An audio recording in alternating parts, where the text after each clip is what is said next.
So I've been building my truck over the past 2 years to the point that it is now, and there's a lot of mistakes that I've made. There's a lot of things that I wish I've done, and there's a lot of things that I haven't done yet.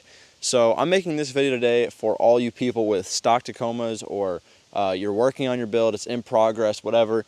I'm just going to be talking about what I believe is the best path you can take whenever it comes to upgrading your truck. Now, this is my opinion. Everyone has their own needs and wants with their vehicle.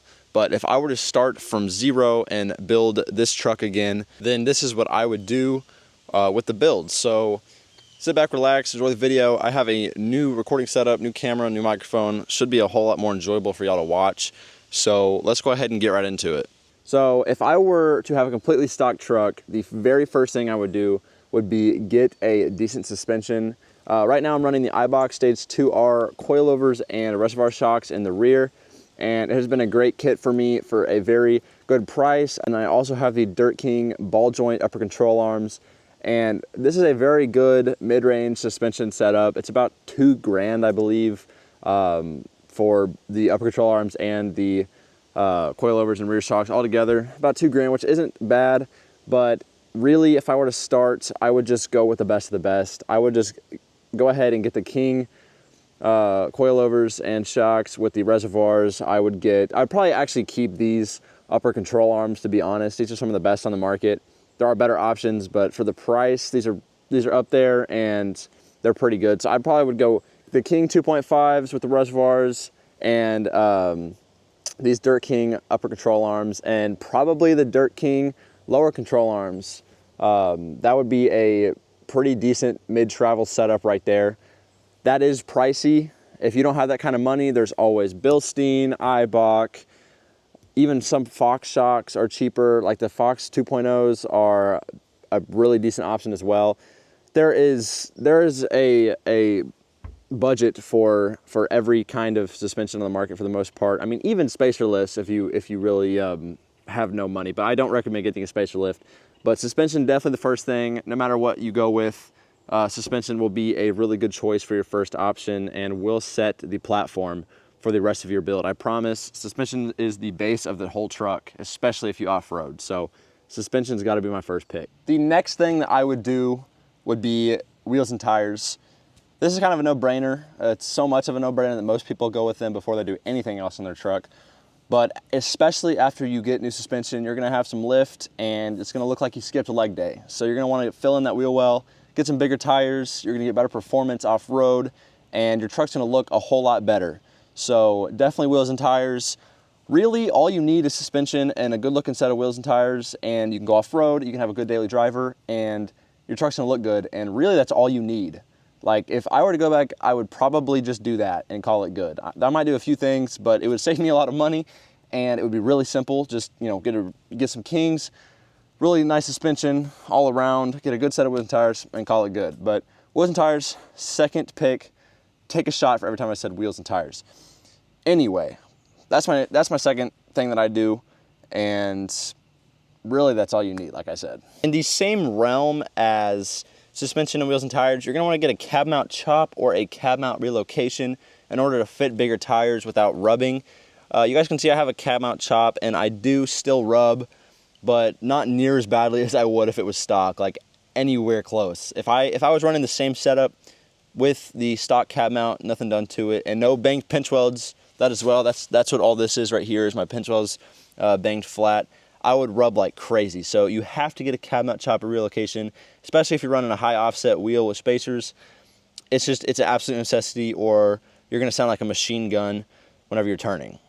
All right, this is the last thing I'm gonna talk about, because after these three things, everything else just kind of becomes extra, and I don't really see it as a necessity, but this is lighting. So you're gonna wanna be able to see whenever it's dark out.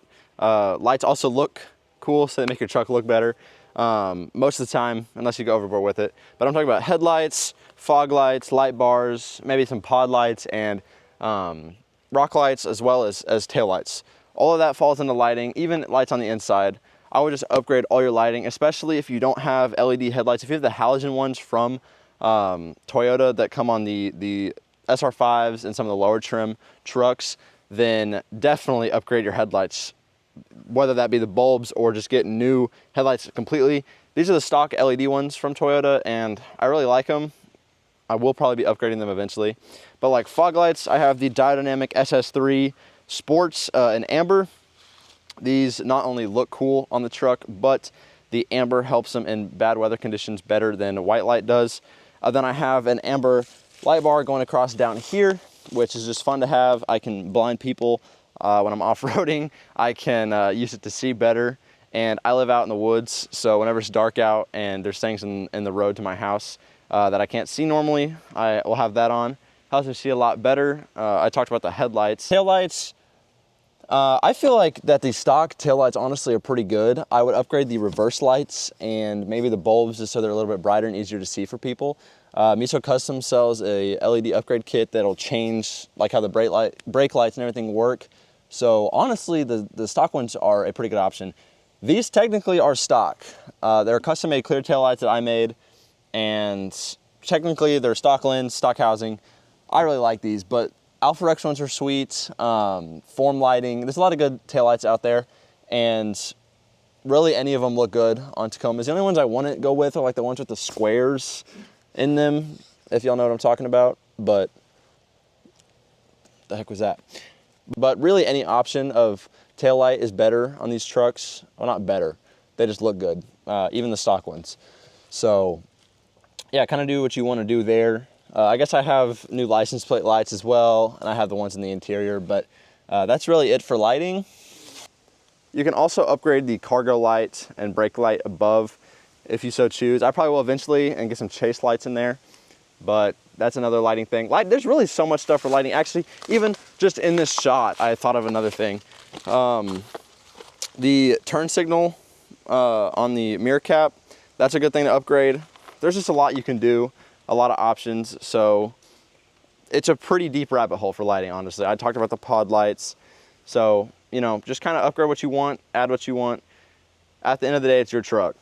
So that's how I would start from scratch with my Tacoma. If I could go over again, that's how I would do it if I were you guys. But like I said, it's my opinion, and whatever you need for your truck and whatever you want is what you should do first. So I hope y'all enjoyed the video. If you did, please consider dropping a like and subscribing. I really appreciate it. I hope you agreed with what I said. If not, that's okay. Like I said, we all have our own opinions. So with that said, I'll see y'all in the next video.